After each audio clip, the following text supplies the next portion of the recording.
বিসমিল্লাহির রহমানির রহিম। আসসালামু আলাইকুম। প্রিয় দর্শক, দেশ বিদেশের যে যেখান থেকে দেখছেন সবাইকে আন্তরিক প্রীতি ও শুভেচ্ছা জানিয়ে আজকের আইনি আলোচনা এখানেই শুরু করছি। আশা করি সাথেই থাকবেন। বরাবরের মতো আজকে আপনাদের সাথে আছি আমি ফরহাদউদ্দিন আহমেদ বিয়া, অ্যাডভোকেট, বাংলাদেশ সুপ্রিম কোর্ট। আজকের আলোচনার বিষয় হচ্ছে, আমরা অনেক সময় দেখে থাকি যে বিজ্ঞাপন, নানা রকম বিজ্ঞাপন প্রচারিত হয়, প্রকাশিত হয়। সেই বিজ্ঞাপন প্রচারেরও যে একটা নিয়ম আছে, নীতিমালা আছে, আইন আছে, সেটা মানা হয় না, তোয়াক্কা করে না, আমলে নেয় না। বিজ্ঞাপন নির্মাতা প্রতিষ্ঠান থেকে আরম্ভ করে সংশ্লিষ্ট সকলে এ বিষয়ে অনেকেই খেয়াল থাকেন।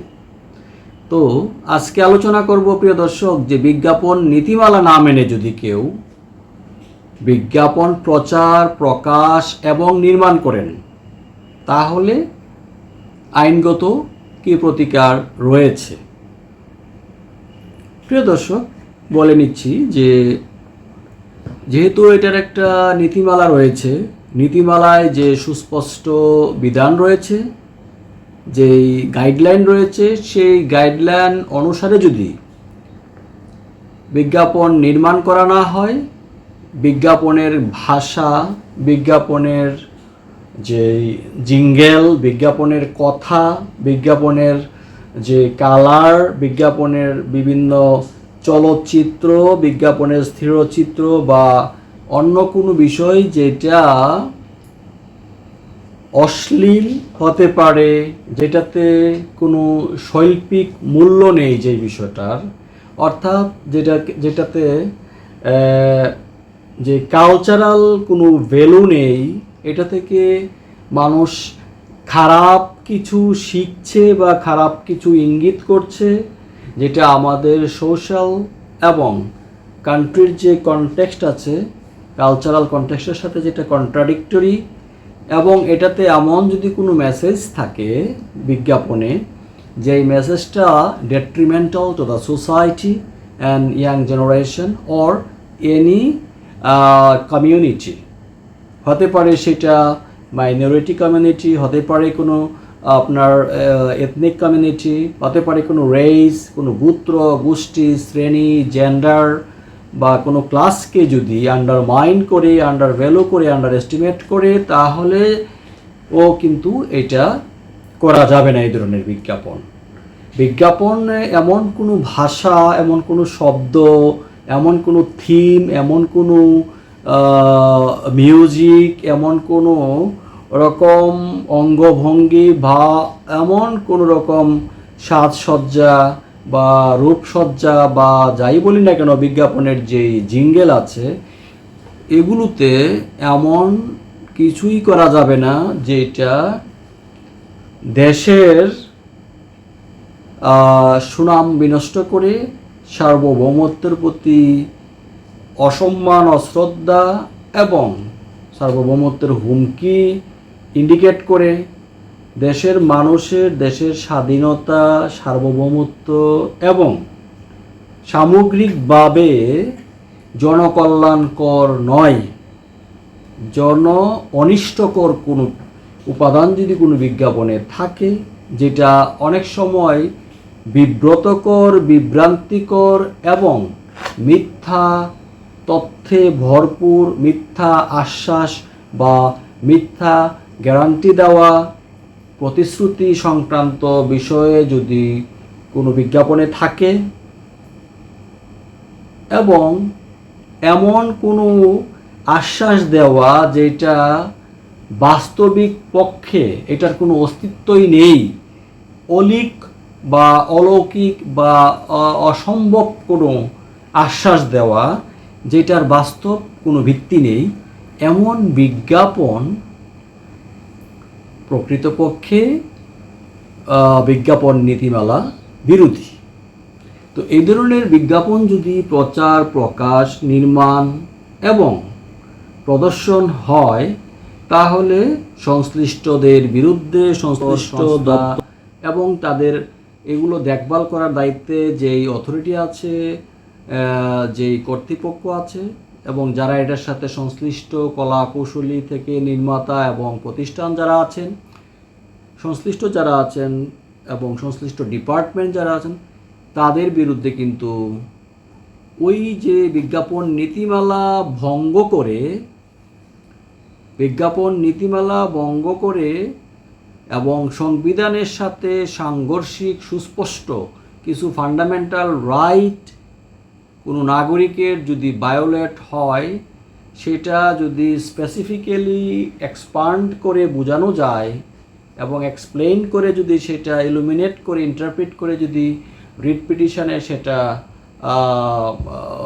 মেক আউট করতে পারে কোনো বিজ্ঞ আইনজীবী, করে যদি মহামান্য হাইকোর্টে রিট পিটিশন দায়ের করতে পারে এবং করলে উপযুক্ত গ্রাউন্ড এবং বা সাবমিশন উপস্থাপন সাপেক্ষে কিন্তু একটা প্রতিকার পেতে পারে এবং রিট পিটিশন দায়ের করার সুযোগ রয়েছে। প্রিয় দর্শক, এটাই বলতে চাচ্ছিলাম। আমরা অহরহ দেখছি বিভিন্ন রকম অশালীন এবং অমার্জিত, যেটাকে আমরা ইনডিসেন্ট বলি, আনসিভিলাইজড এবং কোনো নীতিমালার ধার ধারে না এমন বিজ্ঞাপন যত্র তত্র কিন্তু আমরা দেখছি, শুনছি এবং বিলবোর্ড থেকে আরম্ভ করে সকল জায়গায়। তো যেই নীতিমালাগুলো আছে এগুলা মেনে চলার জন্য কিন্তু সংশ্লিষ্ট দপ্তর রয়েছে, অধিদপ্তর রয়েছে, বিভিন্ন রকম সংস্থাও রয়েছে।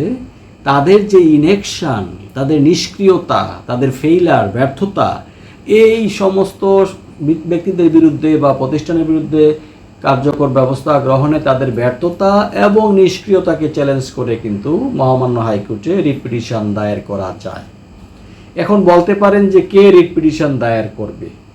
যে কোনো সচেতন নাগরিক যিনি মনে করেন যে উনি এই বিজ্ঞাপনের কারণে সংক্ষুব্ধ, আঘাতপ্রাপ্ত, আহত এবং ওনার হৃদয়ে রক্তক্ষরণ হয়েছে, এমন যে কোনো সচেতন নাগরিক, অথবা যে কোনো চ্যারিটেবল অর্গানাইজেশন, ভলান্টারি অর্গানাইজেশন, মানবাধিকার সংস্থা, রেজিস্টার্ড যারা এই সমস্ত বিষয়গুলো নিয়ে কাজ করে থাকেন, তারাও কিন্তু এই ধরনের মামলা আদালতে রিট আকারে আনতে পারে। এখন আরেকটা প্রশ্ন আসতে পারে যে সরকার করতে পারে কিনা।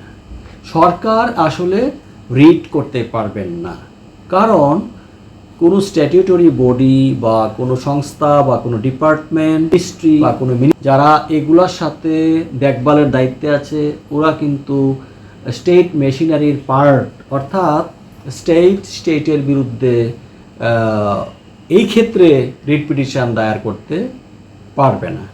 তবে যেহেতু প্রসঙ্গক্রমে আসছেই যে স্টেট বা রাষ্ট্রের বিরুদ্ধে মামলা করতে পারে কিনা, একটা মন্ত্রণালয় আরেক মন্ত্রণালয়ের বিরুদ্ধে রিট পিটিশন দায়ের করতে পারে যদি ইন্টারমিনিস্টারিয়াল যদি কোনো রকম দায়িত্ব অবহেলা, ইনঅ্যাকশন অথবা কোনো তহবিল মিসঅ্যাপ্রোপ্রিয়েশনের বিষয় থাকে বা অন্য যে কোনো বিষয় থাকে, নিয়োগের ব্যাপার থেকে আরম্ভ করে ডিপার্টমেন্টাল কোনো বিষয় যদি থাকে, তাহলে সেই ক্ষেত্রে কিন্তু করা যায়। এটা একটা ব্যতিক্রমী জিনিস, কিন্তু এটাও করা যায়। তো যাই হোক, আজকের আলোচনা এই পর্যন্তই। প্রিয় দর্শক, সবাইকে ধন্যবাদ জানিয়ে শেষ করছি আজকের এই আলোচনায়। ইনশাআল্লাহ পরবর্তীতে আপনাদের সাথে দেখা হবে যে কোনো নতুন আলোচনা নিয়ে। সেই পর্যন্ত ভালো থাকুন। আর একটি কথা বলতেই হয়, যেটা বরাবরই আমি বলি, যে আইনগত সমস্যা মানুষের জীবনে ফেস করতে হয়, বিভিন্ন সময় করা লাগে বিভিন্ন কারণে, তবে সেটা সমাধান রয়েছে। এটা একজন প্রফেশনালের শরণাপন্ন হয়ে করাই হচ্ছে সচেতন মানুষের কাজ। কোনো দালাল, কোনো ব্রোকার, মধ্যস্বত্বভোগী অথবা কোনো নেতা গোছের লোক অথবা স্থানীয় কোনো মেম্বার, চেয়ারম্যান অথবা অন্য যে কোনো ধরনের তৃতীয় ব্যক্তির শরণাপন্ন না হওয়া বুদ্ধিমানের কাজ। কারণ এতে করে আপনার উপকারের চেয়ে ক্ষতি হওয়ার সম্ভাবনা বেশি থাকে। মধ্যস্বত্বভোগীরা অনেক সময় আপনাকে ৯/৬ বুঝিয়ে সত্যিকারের যে প্রতিকার পাওয়ার মতো যে জায়গা, সেই জায়গায় রিচ করতে দিবে না। বাধাগ্রস্ত করবে। আপনার ইনস্ট্রাকশনগুলো, আপনার ব্রিফটা পরিপূর্ণভাবে আপনার নিযুক্ত বিজ্ঞ আইনজীবী শুনে বুঝে এবং এটার ইনার সিগনিফিকেন্স বা অন্তর্নিহিত তাৎপর্যটা বুঝে যথাযথ মূল্যায়ন করেই কিন্তু মামলা মেক আউট করবেন। এখানে আইনের বিশাল ব্যাখ্যার প্রয়োজন রয়েছে এবং অনেক বিষয় রয়েছে যেগুলো থার্ড পার্টির মাধ্যমে আসলে আপনার কাছ থেকে কিন্তু ফ্যাক্টগুলো সরাসরি বিজ্ঞ আইনজীবী পাবে না। যার জন্য আমি অলওয়েজ নিরুৎসাহিত করি যে যে কোনো সনদপ্রাপ্ত বিজ্ঞ আইনজীবী শরণাপন্ন হয়েই আপনারা আপনাদের আইনগত প্রতিকারগুলো পেতে পারেন। বিজ্ঞ আইনজীবীরা এই ব্যাপারে যথেষ্ট সচেতন থাকেন এবং সচেতন হবেন। ধন্যবাদ সবাইকে। চলুন দুর্নীতিকে আমরা আমাদের সর্বোচ্চ ঘৃণা প্রদর্শন করি।